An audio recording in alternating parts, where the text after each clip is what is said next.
Yeah, I don't like those ones. Just like you will be stronger one day. Like, Yeah, those are a little wonky at that point. like tell me what's gonna happen. For real, like predict my future, like shit. That's so Raven me. It's called a fortune cookie, not an advice cookie. That's so Raven me is a sick phrase. That's so Raven. That's nasty.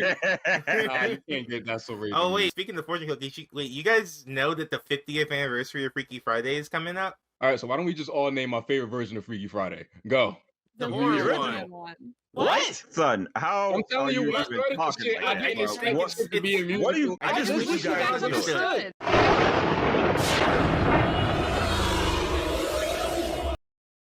Wait, what channel is this? Why is everything purple? Where's my beautiful body? And why am I saying things against my will? Dude, I don't know what's going on, but I swear if you don't start reading the script I wrote, I'm gonna whoop your puppet ass. As if you could.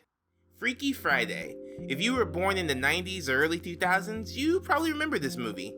I think the general consensus is that this movie is pretty iconic for that era. But as with a lot of 2000s classics, there are some problematic aspects bubbling under the surface of the Disney comedy.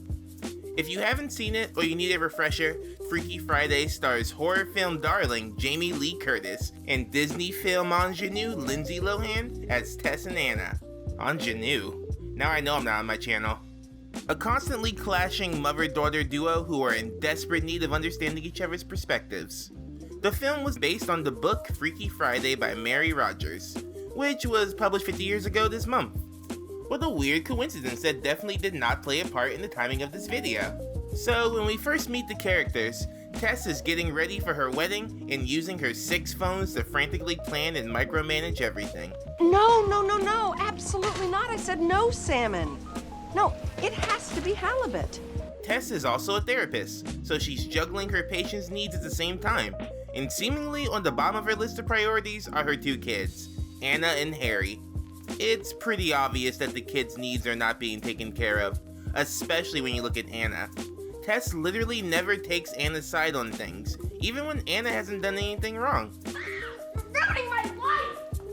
2 days before the wedding, the entire family, including Anna, Tess, and Tess's fiance Ryan, all go down to a Chinese restaurant, where Tess and Anna get into an argument. The host's mother interrupts their arguing to give them fortune cookies, which results in them switching bodies the next morning. Anna and Tess wake up in each other's bodies and have to play the role of each other for the day. Alright, I think that's enough setup for me to dive into my thoughts about the movie. If you haven't seen it by now, and you care about spoilers, just watch it and come back. This movie is 19 years old. On Friday. You think my life is perfect? You couldn't last one day in my high school. Cookie? That's all about to change. Because things are going to get a little freaky.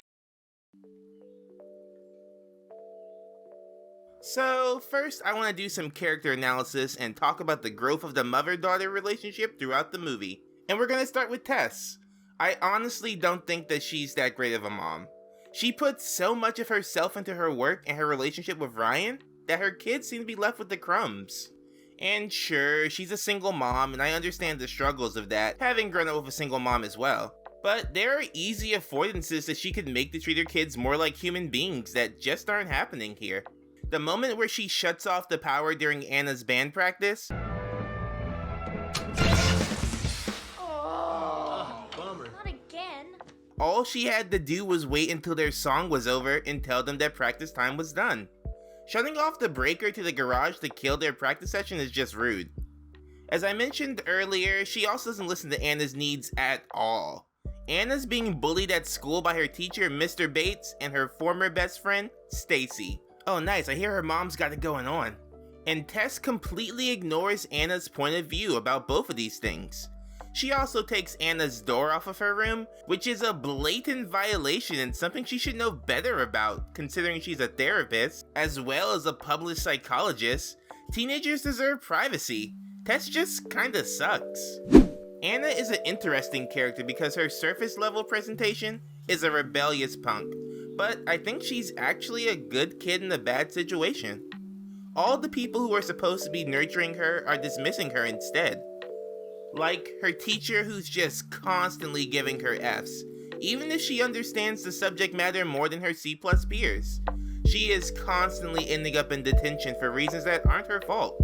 So often that the teacher who runs it trades food with her. Completely missed the point of the book. It's 1984. How could anyone miss it? I mean, it's a blatant attack on totalitarianism. Something I find interesting is that Tess at one point says they're gonna have one day not focused on Anna. But from the viewer's perspective, her mother is never actually focused on her. She's not really even trying to understand her daughter. She thinks everything that Anna is upset about is related to her father passing away 3 years prior. And sure, maybe that's factoring into her feelings about her mom getting remarried, but it's not the reason for everything. Sis really just wanted to go to the audition with her band. At one point later in the film, Tess even tries to force it out of Anna that she doesn't want her to marry Ryan. But Anna doesn't really give a crap as long as she's not the one walking down the aisle in Tess's body. It's almost a willful misunderstanding of her own child, who is constantly trying to communicate her needs and wants to Tess and being ignored. You got an F in English today? Well, Mr. Bates is out to get me. Oh, him too? And that ignorance of Tess's seems rooted in a mischaracterization of her daughter. Because when left to her own devices, Anna is actually a good kid who knows what lines not to cross. She doesn't take a motorcycle ride with her crush Jake because she knows her mom would kill her. But later, when Tess is in Anna's body, she erases all of Stacy's test answers and writes "I am stupid" all over it in giant letters. Nice. In that moment, Anna seems way more mature than her mom, because she never would have done that. And surprisingly, Anna's crush Jake seems to be the only person who's attuned to that. I'm just gonna be very honest with you. You seem really different than the person I thought you were. I mean, I saw what you did to Stacy's test. However, Jake fell flat as a character, as all it took for him to like Anna again was seeing her play guitar. And there's that whole section of the story where Anna in Tess's body hangs out with Jake and he falls for her instantly. I guess it's better than Tess falling for Jake in Anna's body, but it still comes off pretty weird. Anna, you're beautiful, okay? But you're not her. Stop it! I'll give you one thing. He definitely likes you for your mind.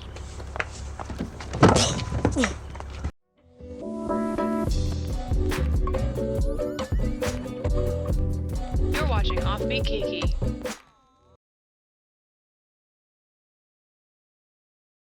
I saw a tweet recently that considered Anna and Jake's relationship to be an iconic Y2K rom-com relationship, and I want some of whatever they're smoking, cause this relationship doesn't make a bit of sense. I kind of think that the movie would have been stronger without the shoehorned romance, but it's a 2000, so that was basically unavoidable. Go get a haircut, Chad Michael Murray. So, while Tess basically made Anna look worse the entire film, from messing with test scores to destroying a performance, Anna wreaks plenty of havoc in Tess's life too. From a bombastic appearance on live television, to giving her patients advice from a teenager's perspective. Although I think that advice might have actually been useful, even if it was out of character. Seeing how Anna styled Tess while switched was funny, because this outfit looks nothing like how Anna styles herself. But it still works for Tess really nicely. Meanwhile, Tess had Anna in incredibly boring outfits. Turns out a clean appearance doesn't mean better morality. Look at that hairstyle. She looks like a freaking dinosaur.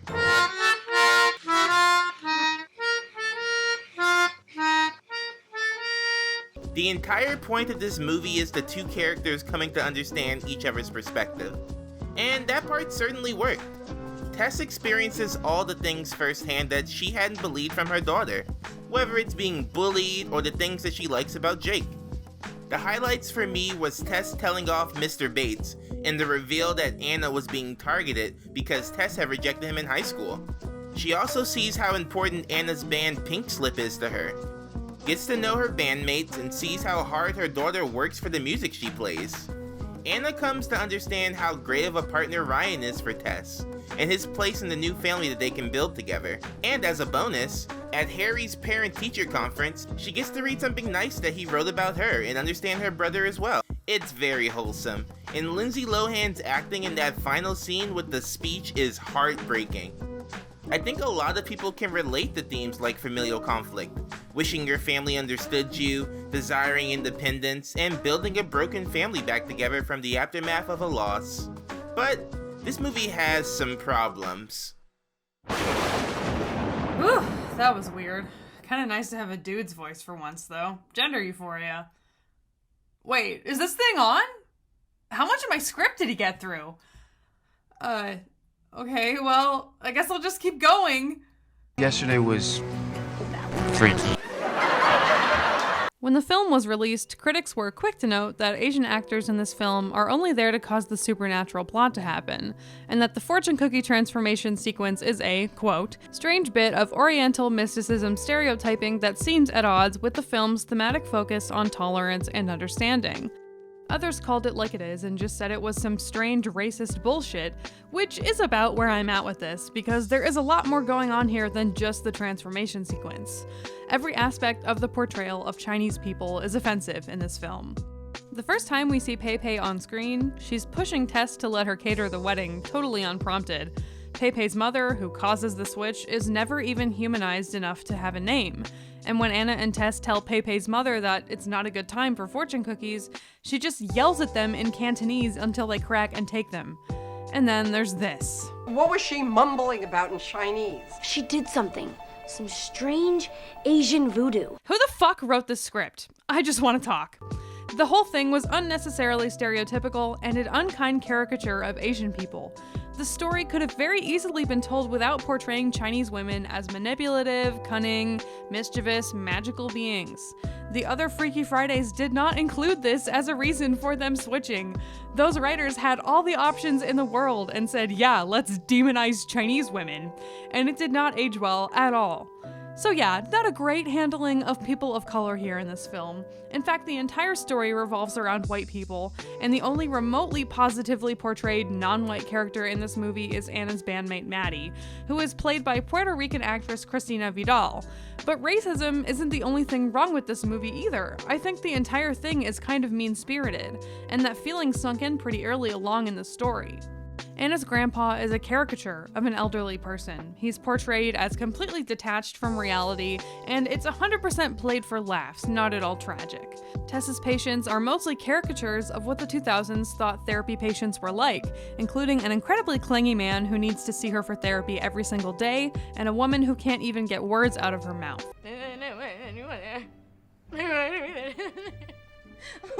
Just want to take a second to say therapy is for everyone, and there should be no stigma around receiving help for your mental health. Once again, it was played for laughs. We're almost 20 years out from the film's release. Hopefully I don't have to break it down for you why it's wrong to portray marginalized groups as one-note caricatures for comedy. We can most definitely leave that in the 2000s.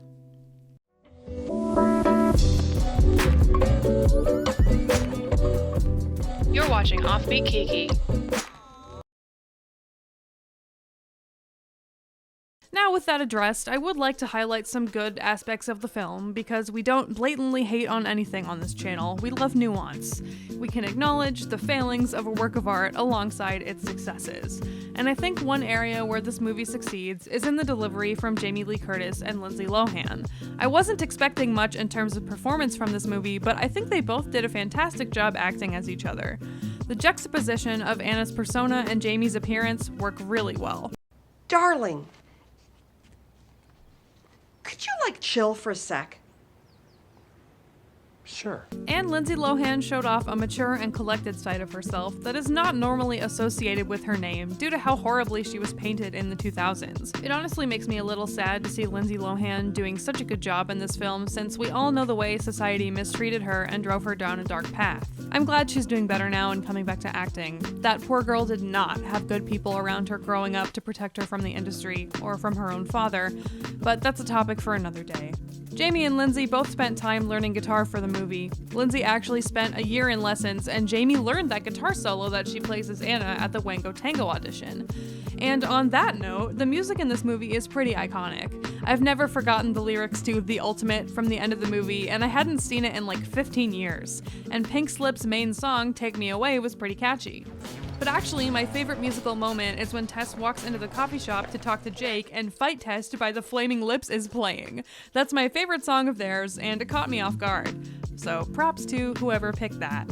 And props to the fashion department as well, because Anna's first outfit, along with some of the other looks shown throughout, are pretty iconic too. I can't believe that inside-out guitar shirt isn't for sale anywhere. I honestly thought about making my own. And I really liked Tess's fiance, Ryan. Specifically that he was an unproblematic, untoxic partner for Tess and had a great perspective on step-parenting. I never pushed Anna because I want her to like me on her own terms, in her own way. The way he was written made Anna's speech at the end of the movie much more meaningful. Ultimately, Freaky Friday is a story about two people in opposite perspectives coming to understand each other and empathize and validate each other's struggles. And that concept is beautiful and maybe even got me to tear up a little on my first watch, but the story can most definitely be told without the racism and mean-spirited assumptions about humanity. Most 2000s classics are problematic in some way, and this is no exception. I wouldn't mind watching it again if the homies put it on, but I'd definitely be bringing up the issues with the film afterward. This video is a part of a collaboration with my besties, Toonrific Tariq, Man of a Thousand Thoughts, and Hats Off Media, who did the first part of this video. We wanted to do something fun and lighthearted for April Fool's Day, because no one likes clickbait pranks. There are 3 more videos for you to go check out about the other takes on Freaky Friday movies, and I'll link them in the description. Stay hydrated, take care of yourself, tell your friends you love them, and I'll see you soon. You're the kind of friend who always bends when I'm broken. Like remember when you took my heart and put it back together again. I've been wasting time with clueless guys, but now it's over. Let me tell you why I'm through. I've got someone new, he's just like you. You're it, you're the ultimate. It's automatic, I'm sure of it, it's no lie. So don't even try to tell me that you're not the guy. 'Cause I've been waiting all my life for someone just like you. You're it, you're the ultimate you.